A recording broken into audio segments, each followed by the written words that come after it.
जिस तरह भाजपा अपने मिशन 80 को पूरा करने के लिए यूपी की हारी हुई सीटों पर कमल खिलाने की तैयारी कर रही, उसी तरह अखिलेश यादव की नजर उन सीटों पर है जिस पर कभी समाजवादी पार्टी का कब्जा था, क्योंकि जब से सपा ने मैनपुरी में जीत का परचम लहराया, अखिलेश यादव अपने एक एक पुराने किले को फिर से जोड़ने में जुट गए हैं। और ऐसे ही एक किले का नाम है कन्नौज, जिस पर भले ही अभी भाजपा का कब्जा हो, लेकिन जिस तरह अखिलेश यादव लगातार कन्नौज में भाजपा को कभी इत्र संग्रहालय के नाम पर तो कभी विकास के नाम पर चुनौती दे रहे, उससे एक बात साफ है कि इस बार कन्नौज की लड़ाई मैनपुरी के अंदाज में नजर आएगी।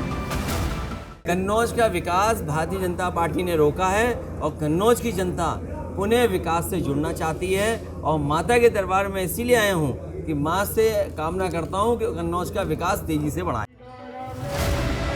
गौरतलब है कि मंगलवार को अखिलेश यादव कन्नौज पहुंचे थे, जहां उन्होंने पहले फूलमती माता के मंदिर में पूजा अर्चना की और उसके बाद वो कन्नौज के इत्र संग्रहालय की तरफ रवाना हो गए। इस दौरान अखिलेश यादव ने भाजपा पर कन्नौज के विकास में रुकावट डालने को लेकर जमकर हमला बोला।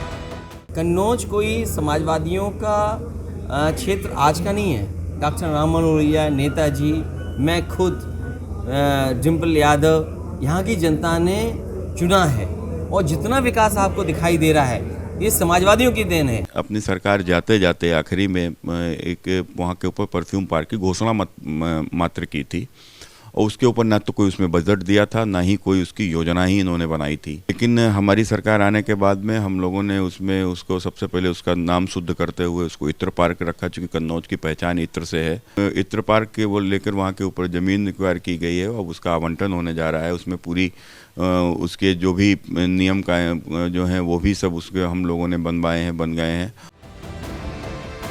दरअसल समाजवादी पार्टी का दावा है कि कन्नौज में अब तक जो भी विकास हुआ वो सपा सरकार में हुआ, लेकिन भाजपा अखिलेश के दावों को चुनौती दे रही और सबसे ज्यादा लड़ाई उस इत्र को लेकर हो रही जो कन्नौज की सबसे बड़ी पहचान है। लेकिन बड़ा सवाल यह है कि क्या अखिलेश कन्नौज में साइकिल की रफ्तार बढ़ा पाएंगे? एक नहीं, दो नहीं, बल्कि 3-3 बार सांसद रहे।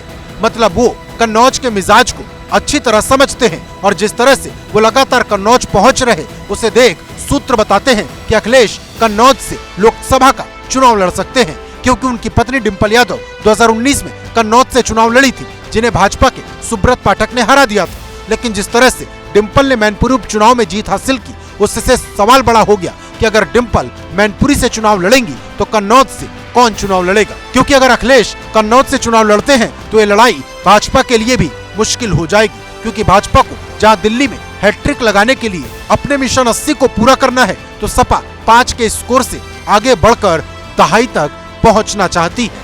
Bureau report, ABP Ganga.